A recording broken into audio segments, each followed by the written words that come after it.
Hello दोस्तों, कैसे हैं आप। आज मैं रैम्पेज मूवी को एक्सप्लेन करने जा रही हूँ। Rampage movie basically action adventure movie है जिसकी आईएमडीबी रेटिंग 10 आउट ऑफ 6.1 है।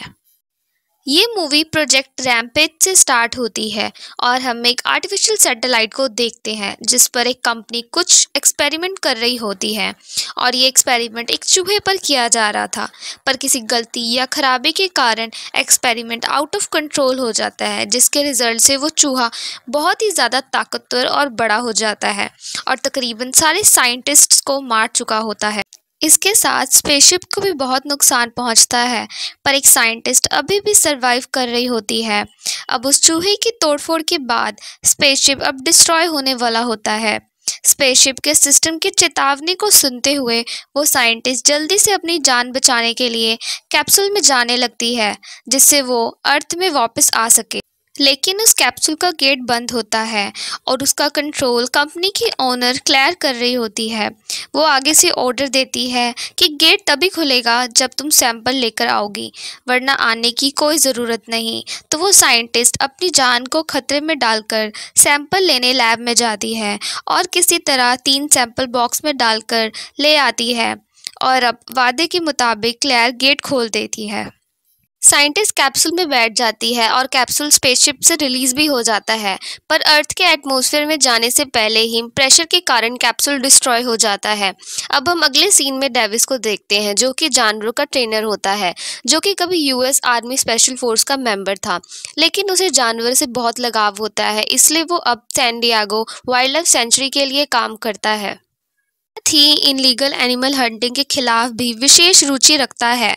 वो अपने साथ काम कर रहे नवे एम्प्लॉयज़ को जंगल में गोरिल्ला से मिलवाने लेकर जाता है। वहाँ उनसे एक अल्बिनो जाति का गोरिल्ला मिलता है जिसका नाम जॉर्ज होता है। जॉर्ज अपनी जाति का एक अकेला गोरिल्ला ही बचा है और स्वभाव यानी नेचर से बहुत मजाकिया और बहुत समझदार गोरिल्ला है। उसे डेविस से इशारों में बात करना भी आता है और वो डेविस की सारी बातें मानता है और सारे नवे एम्प्लॉयज़ जॉर्ज से मिलकर काफ़ी खुश भी होते हैं। अब हम अगले सीन में देखते हैं कि साइंटिस्ट का कैप्सूल जो ब्लास्ट हो गया था, उसके कण रात में अर्थ के अलग अलग हिस्से में जा गिरते हैं। वो तीनों खतरनाक जेनेटिक डीएनए के सैंपल में से एक डीएनए सैंपल एवरग्लैड्स की नदी में जा गिरता है, जिससे एक मगरमच्छ कंज्यूम कर लेता है। वहीं दूसरा डीएनए सैंपल एक भेड़िए के पास जा गिरता है और वो उससे इफेक्ट हो जाता है। और आखिरी डीएनए सैंपल जॉर्ज की टेरिटरी में आ गिरता है और जाहिर है उस पर भी इस खतरनाक जेनेटिक डीएनए सैंपल का असर होता है। अब अगले दिन डेविस को इन्फॉर्म किया जाता है कि जॉर्ज ने एक जंगली भालू को मार दिया है, जो कि जॉर्ज से बहुत ज़्यादा ताकतवर जानवर है। जॉर्ज ने पहले कभी ऐसा नहीं किया था, इसलिए वो डरा हुआ सहमा हुआ किसी और की डेन में छुपा बैठा होता है। डेविस जॉर्ज से इशारों में कम्युनिकेट करता है और उससे पूछता है कि उसने भालू को क्यों मारा। तभी डेविस नोटिस करता है कि जॉर्ज का साइज़ पहले से काफ़ी ज़्यादा बढ़ गया है और अब एक बार फिर जॉर्ज के स्वभाव में बदलाव आने लगते हैं। वो एकदम से एग्रेसिव हो जाता है, इसलिए उसे दूसरी जगह में एक मजबूत पिंजरे में रखा जाता है। अब अगला सीन शिफ्ट होकर क्लेयर पर आ जाता है, जहां हम देखते हैं कि क्लेयर अपने भाई जेक से डिस्कस कर रही होती है कि साइंटिस्ट का कैप्सूल ब्लास्ट तो हो गया था, पर डीएनए सैंपल जिस कंटेनर में थे वो किसी भी ब्लास्ट को झेल सकते हैं। इसलिए क्लेयर अपनी टीम को किसी भी तरह डीएनए सैंपल हासिल करने के ऑर्डर देती है। फिर उनकी टीम जंगल की तरफ उन सैंपल की तलाश में निकल जाती है। अब अगली सुबह न्यूज़ में दिखाया जाता है कि एनर्जिंग कंपनी का स्पेसशिप स्पेस में ब्लास्ट हो गया है और अब उस स्पेसशिप के कुछ टुकड़े अर्थ के एक जू में आ गिरे हैं और अब सुबह से वहां से एक गोरिल्ला गायब है। अब ये न्यूज़ केट सुन रही होती है। केट एक जेनेटिक इंजीनियर होती है और वो न्यूज़ देखकर डेविस के पास जाती है और डेविस को कहती है कि वो कंटेनर मेरा है। डेविस उसे वो कंटेनर देने और कोई भी बात करने से मना कर देता है, क्योंकि वो किसी पर भी ऐसे ही भरोसा नहीं कर सकता है। पर केट उसे कहने लगती है कि तुम्हारा गोरिल्ला अब पहले से बड़ा हो गया है, ज़्यादा फुर्तीला हो गया है और शायद थोड़ा गुस्से वाला भी हो गया है। ये सब सुनने के बाद डेविस उसे जॉर्ज के पास ले जाता है, क्योंकि उसे अब केट पर थोड़ा भरोसा हो गया था कि वही सिचुएशन में उसकी हेल्प कर सकती है। केट अब डेविस को डीएनए एडिटिंग के बारे में बताने लगती है और वो कहती है कि हमने एक ब्लू व्हेल, राइनोसोरस, चीता के डीएनए मिक्स किया, जिसकी वजह से आज तुम्हारा जॉर्ज इस हालत में है। आगे वो ये भी बताती है कि वो जॉर्ज को ठीक कर सकती है। अब एक बार फिर जॉर्ज के मूड स्विंग होने लगते हैं और खाना लेट होने पर वो अग्रेसिव हो जाता है और पिंजरा तोड़कर सड़क पर इधर उधर भागने लगता है। अब डेविस उसे शांत करने में कामयाब हो जाता है, पर मौके पर पुलिस पहुंच जाती है और जॉर्ज पर गोलियां चलाने लगती है, पर डेविस उन्हें मना कर देता है। तभी वहां पुलिस का हेलीकॉप्टर आ जाता है और जॉर्ज पर बेहोशी का इंजेक्शन लगा देता है, जिससे जॉर्ज वहीं पर बेहोश हो जाता है। यहाँ दूसरी तरफ हम उसी टीम को देखते हैं जो जंगल में उस पैथोजन के सैंपल को ढूंढ रही होती है। उन्हें कुछ भेड़ियों के पंजों के निशान मिलते हैं और वो उन पंजों के निशान को देखकर बहुत ज़्यादा शॉक हो जाते हैं, क्योंकि इन पंजों के निशान सामान्य भेड़ियों से काफ़ी ज़्यादा विशाल होते हैं। अभी वो कुछ आगे देखते या इन्वेस्टिगेट करते उन पर एक बड़ा सा विशालकाय भेड़िया हमला कर देता है। अब क्लेयर ये सब कुछ अपने स्क्रीन पर देख रही होती है और आगे ऑर्डर देती है कि उसे इन तीनों जानवर के डीएनए सैंपल चाहिए, क्योंकि उन तीनों जानवरों ने वो पैथोजन के सैंपल कंज्यूम कर रखे हैं। वो आगे प्लान बनाते हैं कि वो उन जानवरों को अट्रैक्ट करने के लिए लो फ्रीक्वेंसी रेडियो वेव रिलीज करेंगे और वो जानवर उनके पास खुद आएंगे, क्योंकि क्लेयर और उसकी टीम ने डीएनए की बनावट को बदल दिया था, जिससे लो फ्रीक्वेंसी रेडियो के स्टार्ट होते ही वो तीनों जानवर इसकी और इसको बंद करने के लिए आएंगे, जिसके बाद Claire low frequency radio wave को ऑन कर देती है। यही हम दूसरी ओर देखते हैं कि डेविस और केट को पुलिस ने गिरफ्तार कर लिया है, क्योंकि पुलिस को लगता था उन दोनों ने जॉर्ज पर कुछ एक्सपेरिमेंट किया है और उसकी ऐसी हालत इन दोनों की वजह से ही है। अब पुलिस इन दोनों को भी जॉर्ज के साथ एक प्लेन में एक जगह से दूसरी जगह लेकर जा रहे होते हैं, पर रास्ते में जॉर्ज को लो फ्रीक्वेंसी रेडियो वेव एक्टिवेशन का पता चल जाता है और वो प्लेन में तोड़फोड़ मचा देता है, जिस कारण प्लेन में आग लग जाती है। प्लेन क्रैश होने से पहले ही डेविस, केट और वो ऑफिसर पैराशूट की हेल्प से बच जाते हैं और अब डेविस को लग रहा था कि जॉर्ज प्लेन क्रैश में मारा गया है, पर डेविस समझ जाता है कि जॉर्ज अभी भी जिंदा है, क्योंकि उसे जॉर्ज की बॉडी प्लेन के मलबे में नहीं मिली थी। वो लोग समझ जाते हैं कि जॉर्ज अभी भी जिंदा है। अब यहाँ केट अपनी कहानी बताने लगती है। वो कहती है कि कॉलेज करने के बाद मैं क्रिस्पर पर काम कर रही थी। क्रिस्पर एक ऐसी टेक्नोलॉजी है जिससे किसी भी डीएनए को एडिट किया जा सकता है, यानी हम अपने मन मुताबिक किसी भी जानवर के डीएनए में चेंजेस कर सकते हैं। वो आगे कहती है कि मैं इस तकनीक का इस्तेमाल विलुप्त हो रहे प्रजातियों पर करना चाहती थी। इसी दौरान मेरा भाई बीमार हो गया। मुझे पता था कि मैं क्रिस्पर से उसकी मदद कर सकती हूँ, पर तभी मुझे क्लेयर मिली, जिसने मुझे अपनी कंपनी में लीड रिसर्चर बना दिया। जब भी मैंने कुछ अपने भाई के लिए बनाया, क्लेयर ने उसका यूज़ अपने फ़ायदे के लिए किया। जब मुझे इसका पता चला तो मैंने सब कुछ नष्ट करना चाहा, पर सिक्योरिटी ने मुझे देख लिया और फिर मुझे जेल हो गई।